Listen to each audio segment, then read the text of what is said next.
Ya, Salam buat ya. yang saya hormati Bapak Sekretaris MKKS, yang saya hormati semua teman-teman MKKS yang ikut di pertemuan kita kali ini dalam rangka pembahasan pembelajaran mendalam.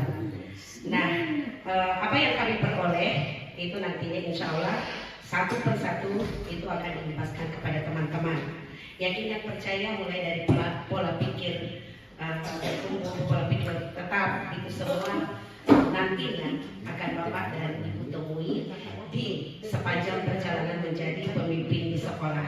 Ada saja guru kita yang masih tetap bernaung pada kompetisinya sebagai ini saya dan saya akan tetap begini untuk seterusnya. Ada juga yang nantinya akan berubah seiring dengan ketika pola pikir bertumbuh itu kita berikan kepada mereka. Nah, sekarang ini adalah merupakan hal yang tidak lain dan tidak bukan menjadi rutinitas bagi kita semua. Di setiap tahun, bahkan di setiap tahun itu ada 2 kali. Kita semua di setiap satuan pendidikan itu pasti melakukan yang dinamakan review kurikulum operasional satuan pendidikan. Kurikulum operasional satuan pendidikan tidak lain dan tidak bukan kita berbicara tentang visi dan tujuan sekolah. Kali ini di modul 3 yang kami peroleh ini ternyata bukan cuma hanya direview, tetapi juga perlu diselaraskan. Kemarin kita memiliki pengalaman pada kurikulum merdeka, tetapi sekarang kita berada pada zamannya pembelajaran mendalam.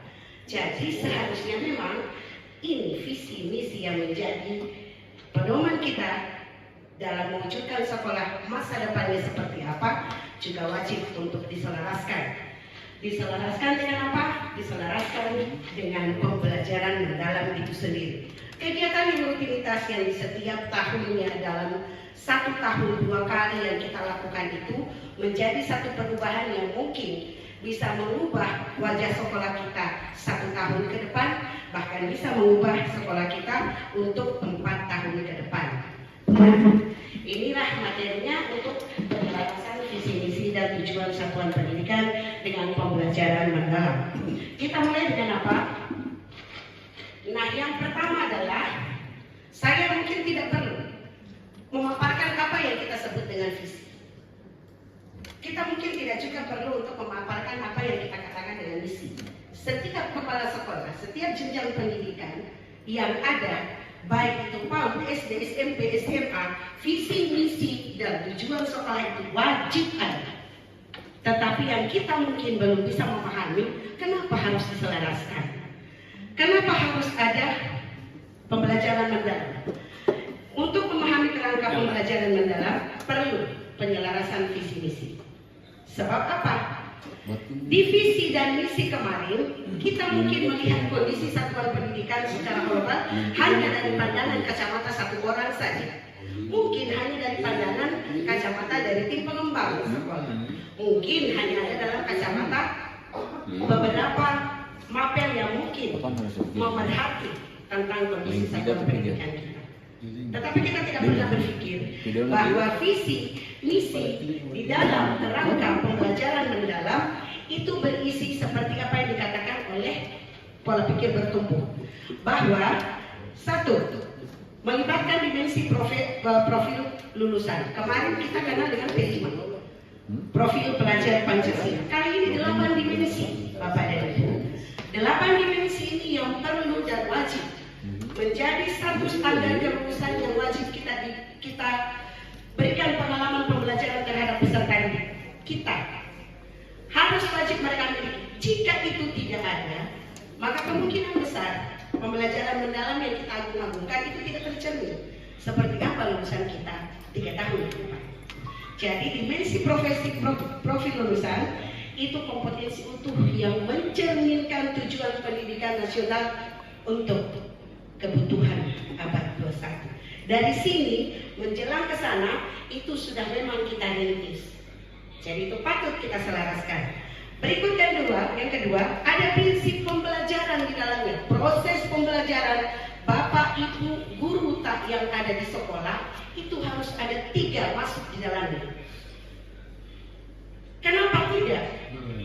Di visi harus sudah tergambar ini. Di misi harus sudah tergambar ini. Apalagi tujuan. Tujuan kita itu adalah proses yang kita lalui adalah ini. Dia harus secara sadar, berkesadaran, dia harus memiliki makna, dan kemudian proses yang dia lakukan tiap harinya tidak membosankan, tidak menjadi beban, menjadikan sesuatu bagi peserta didik kita adalah sesuatu hal yang menggembirakan. Sebaliknya, bagi guru yang melakukannya juga adalah merupakan proses yang menjadikan dirinya adalah lebih bertanggung jawab, menyenangkan peserta didiknya. Ini yang kemudian harus, kerangka ini harus dipahami terlebih dahulu. Yang berikut, pengalaman belajar yang akan kita tuangkan. Jadi, tidak hanya serta-merta bahwa kita hanya selesai mengajar seperti pola pikir tetap yang sudah sekian lama kita lakukan. Selesai mengajar, gugur kewajiban, selesai persoalan. Tidak seperti itu. Ada beban tanggung jawab dari kita sebagai guru dan kita sebagai pimpinan sekolah. Apakah ada pengalaman belajar yang memang kita cantumkan sebagai visi di masa depan sekolah itu dengan jalan yang dilalui oleh misi yang menjadi kemudian tujuan sekolah? Apakah ada pengalaman belajar itu ada pada diri peserta didik? Ingat, pembelajaran mendalam itu sepenuhnya keterlibatan untuk kebutuhan peserta didik, bukan kebutuhan kepala sekolah, bukan kebutuhan gedung, tapi sebaliknya, siswa butuh kita, siswa butuh pimpinan, dan siswa butuh ruang-ruang belajar. Memahami, mengaplikasi, lalu merefleksikan. Mungkin dulu kita hanya sampai pada bagaimana caranya peserta didik itu paham dengan apa yang kita ajarkan. Mungkin dulu selesai apakah yang disebut dengan pemuaian, kemudian muncul pertanyaan, apakah yang dimaksud pemuaian? Lalu kemudian bagaimana caranya siswa tersebut dalam kehidupan sehari-hari? Ada begitu banyak peristiwa pemuaian di depan matanya, tapi dia tidak mampu mengatakan bahwa itu peristiwa pemuaian. Sungguh bahwa kita berada pada tahap memahami. Alangkah lebih bagusnya jika begitu dia paham tentang pemuaian, dia bisa tahu, oh di sini sementara terjadi pemuaian, ada kesenjangan antara suhu, ada ini, ada itu, sehingga menyebabkan itu yang namanya aplikasi. Lalu kemudian dia refleksi, itu tadi pemuaian kira-kira apakah karena suhu toh, apakah ada faktor lain, atau mungkin ada kesalahan di mana. Jadi itu adalah pengalaman belajar yang hendak kita lakukan dengan tujuan untuk menyelaraskan visi. Sekelumit, sekecil itu konsep yang mungkin kita akan, itu konsep IPA. Lalu yang berikut di kerangka pembelajaran, itu ada praktek pedagogisnya, ilmu pengetahuannya. Bapak dan Ibu mata pelajaran itu yang ada di sekolah tahu semua yang mana yang disebut pedagogi. Mana ilmu-ilmu yang sudah dia peroleh ketika dia perguruan tinggi. Ada itu, dan mereka sudah paham dengan itu. Yang kedua, lingkungan pembelajaran. Nah, ini yang terkait dengan pembelajaran menyenangkan. Fasilitasnya ada, kemudian ruang-ruang belajar, bisa belajar di luar, bisa juga belajar di dalam kelas. Kalau peserta didik saya kemarin lebih antusias belajar di luar dengan pembuatan tenteng kanari dan minyak VCO, ketimbang mereka berada di dalam kelas, panas, dan segala macam alasannya mungkin mereka tumpahkan ke kita. Itu yang disebut dengan lingkungan pembelajaran. Lalu kemitraan, jangan hanya kita saja. Ini masuk pada visi, misi, dan tujuan sekolah. Mitra, kita upayakan untuk bisa membuat anak-anak itu belajar langsung dari sumber yang lebih berkompeten. Saya tidak mengatakan bahwa guru mapel tidak kompeten, tetapi ada beberapa hal seperti halnya kokurikuler yang juga bisa kita libatkan orang luar. Contoh, di VCO itu ada pengusaha-pengusaha VCO yang ada. Kita mungkin hanya dengan teori, tapi mereka sudah berhasil dengan itu. Mereka sudah hidup dengan itu. Maka undanglah mereka. Jadikan mereka mitra belajar kita. Ikat mereka dengan segala macam MOU dan supaya bisa terjadi kerjasama. Dan yang berikut, teknologi digital. Ada banyak siswa kita malah lebih pintar dari kita, memanfaatkan kita. Kalau pola pikir tetap kita pertahankan dan kita tidak akan ubah terhadap guru kita, maka yakin dan percaya bahwa teknologi itu hanya bisa kita tiru tanpa bisa kita lakukan apa-apa. Manfaatkanlah ini. Apalagi ada ini, sudah ada dari Pak Prabowo, HP besar. HP besar ini adalah salah satu pemanfaatan digital yang memang dipikirkan oleh pemerintah bahwa itu sementara hal ini amat sangat dibutuhkan. Mau tambah. Kalau misalnya, kalau kami tidak ada hambatan. Sepanjang dia merupakan sepanjang sinyal bagus, sepanjang karena di sini biar buku ada. Biar buku ada, semuanya ada, contoh YouTube dan segala macam. Tinggal bagaimana caranya kita memberdayakan apa yang sudah ada. Lanjut lagi. Yang kedua adalah kita selaraskan visi. Kalau yang tadi kita selaraskan kerangka dulu dengan pembelajaran mendalam. Sekarang visi, ciri visi yang selaras. Saya katakan tadi bahwa kemarin kita mungkin hanya melihat kondisi sekolah untuk melahirkan visi itu mungkin dari pandangan kacamata satu orang, mungkin pandangan kacamata dari tim, yakni tim pengembang sekolah, mungkin ada yang dari kacamata guru mapel. Nah, ini mengintegrasikan PM dan berpusat pada peserta didik sebagai agen pembelajaran sampai pada mendukung keterampilan abad 21. Keseluruhan ini hanya dapat dilakukan dengan cara melihat lebih dalam apa potensi yang dimiliki oleh sekolah. Pengalian informasi. Pengalian informasi ini bukan hanya kepada peserta didik. Yang kita lakukan dengan asesmen awal pembelajaran itu menjadi salah satu contoh. Bukan hanya pada saat rapor pendidikan, dan bisa saja rapor pendidikan mungkin berbeda dengan kenyataan, tapi ingat, divisi itu tolong melibatkan seluruh stakeholder. Karena visi yang akan kita buat harus sejalan dengan pembelajaran mendalam, utamanya ada pada nomor 2, pusatnya pada peserta didik. Jadi pusatnya pada peserta didik. Ini ada salah satu contoh yang selaras. Terwujudnya peserta didik yang beriman, kritis, kreatif, dan mandiri.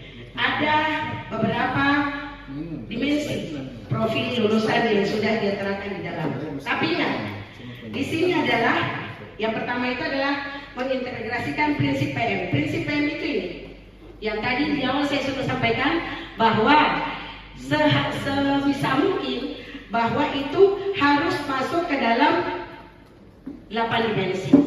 Nah, ini sudah ada 8 dimensi, ada iman, kritis, kreatif, mandiri.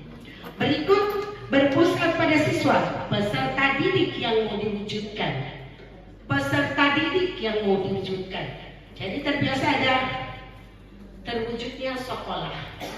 Bukan sekolah ya Bapak dan Ibu, tapi peserta didik. Sekali lagi peserta didik. Sehingga di situ dirumuskan bahwa terwujudnya peserta didik, berpusat pada peserta didik sebagai agen pembelajaran aktif. Berikutnya lagi adalah menyelaraskan visi pembelajaran mendalam sudah visi, kemudian kerangka. Berikutnya adalah langkah penyelarasan. Penyelarasan yang pertama, kita tinjau seperti hari kita mereview KWSP. Di review KWSP itu, yang pertama kita lakukan adalah visi yang kita lihat. Setelah bagian awal kita melihat, memaparkan kondisi dan sekolah kita bla bla bla bla, lalu kemudian kita ke visi. Di visi itu, jika belum mencerminkan PM, maka tolong ditambah dimensi lulusan seperti kata kreatif, seperti kata mandiri, seperti kata yang jelasnya mencerminkan 8 dimensi profil lulusan. Sudah diketahui 8 profil lulusan itu. Kalau kemarin baru 6 ya, 6 diterima. Tapi sekarang ada 8. Di 8 itu Bapak dan Ibu sudah tahu persis. Salah satu saja untuk tahun pertama, salah satu saja yang bisa mungkin menjadi cita-cita untuk 1 tahun pertama. Berikut ini yang pertama, yang mungkin seringkali kita abaikan. Pada saat rapat-rapat koordinasi, tolong gali informasi lebih dalam tentang bagaimana visi menurut orang tua siswa.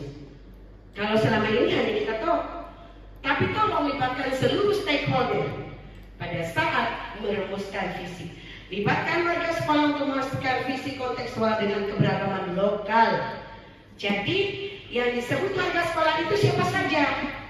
Guru dan pegawai yang ada di dalam komite sekolah. Berikut peserta didik. Lalu siapa lagi? Selain peserta didik, orang tua. Terus siapa lagi yang mungkin kita bisa bayangkan bisa bermitra dengan kita? Panggil mereka, undang mereka. Siapa lagi? Mungkin bisa kita mengundang pemerintah setempat, mungkin bisa kita mengundang lembaga lain seperti puskesmas dan kepolisian. Untuk apa? Supaya keberagaman lokal bisa aman, ada Pak Polisi. Keberagaman lokal bisa aman, ada pada pemangkut ada.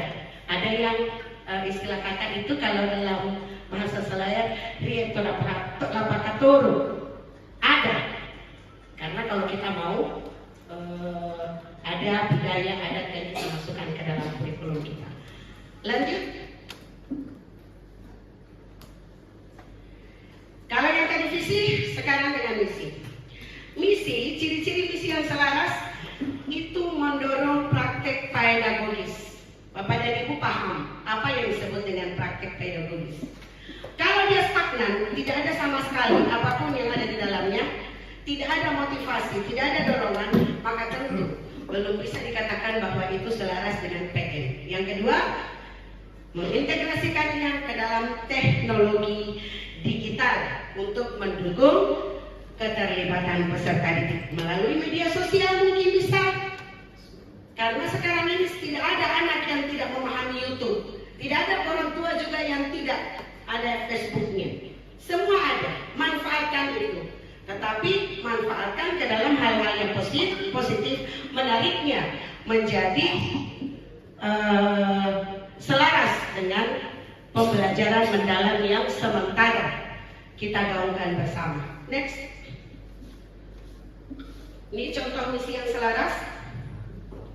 Menyelenggarakan.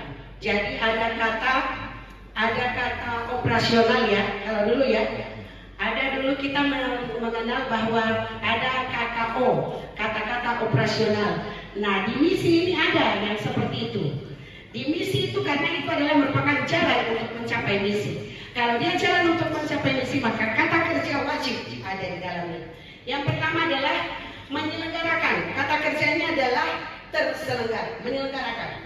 Jadi ada pelaksanaan di dalamnya. Menyelenggarakan pembelajaran berbasis proyek yang bermakna dengan mengembangkan penalaran kritis dan kreativitas peserta didik. Jika dilihat dari visi yang tadi, sudah ada berapa? Jalan menuju visi mana dia? Jalan menuju visi kritis kreatif.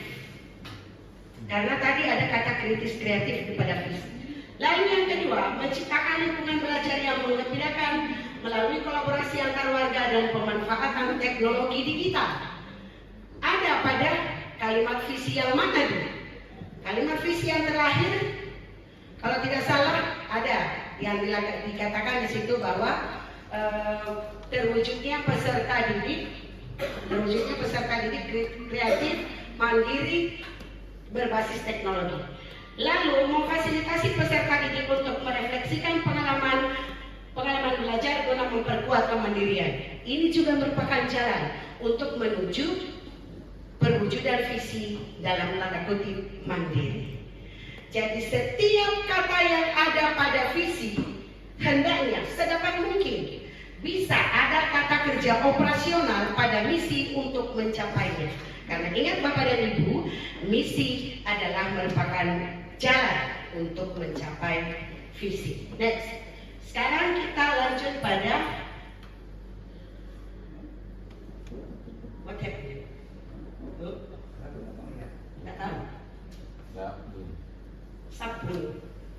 virus yang ini. Sudah. Sudah. Lanjut. Kembali ke dulu. Oh, kaki. SP. Oke. ST. Cukup bawa kalian. ST kan? Cukup mau sini dia. Masih ada satu, Ya. yang ini tentang tujuan pembelajaran. Penyelarasan tujuan pembelajaran. Coba yang sini. Yang satu itu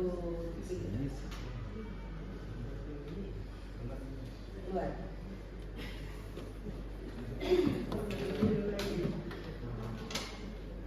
Di atas, di atas. Ya.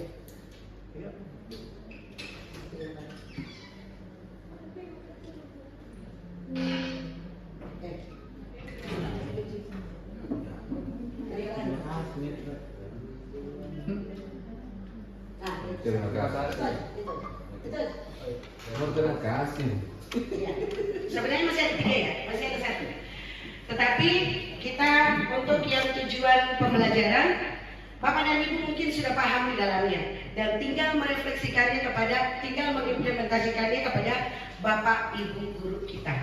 Dari visi, misi, tujuan, semua harus diselaraskan dengan pembelajaran di dalam. Terakhir, implementasi visi, misi dan tujuan. Pada implementasi visi, misi dan tujuan, wajib bagi kita untuk melakukan refleksi dan perbaikan. Sama halnya ketika Bapak dan Ibu guru melakukan, Bapak dan Ibu kepala sekolah melakukan supervisi. Pada saat melakukan supervisi, kita selalu ada pada bagian 2 ini, refleksi. Kecuali kalau Bapak dan Ibu tidak melakukan supervisi. Merefleksi lalu membuat itu menjadi 2 siklus. Di siklus berikutnya ada perbaikan, lalu ada tindak lanjut. Yang bisa kita pastikan bahwa perbaikan berkelanjutan ini akan membuat siklus baru yang terus menerus menjadi rutinitas bagi Bapak dan Ibu di setiap tahunnya. Nah, menjadi bagian yang rutinitas bagi Bapak dan Ibu di setiap tahunnya. Merefleksi, lalu kemudian melakukan perbaikan, upaya tindak lanjut, mencatat di refleksi apa saja yang kita rasakan yang mungkin belum kita lakukan pada tahun pertama di penyelarasan visi misi. Kalau itu sudah kita lakukan, rembukan bersama untuk mencari solusi. Di mana ini semua kita lakukan? Ada yang disebut dengan komunitas belajar Bapak dan Ibu.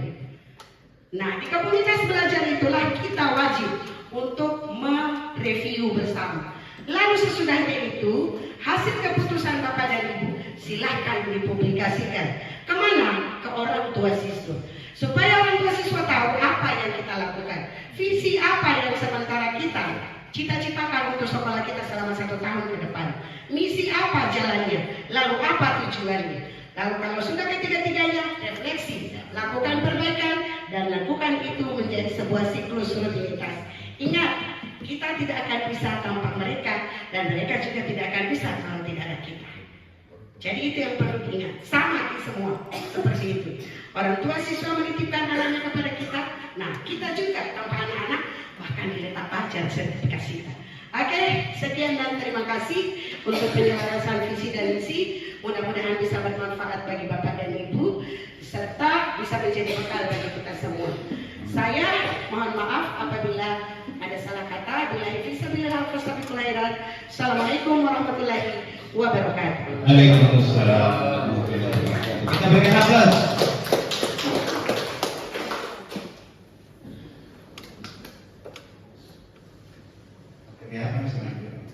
Apa mainin dia? Main penyelarasan apa? Pertama dari prinsip arti. Nah ini dia.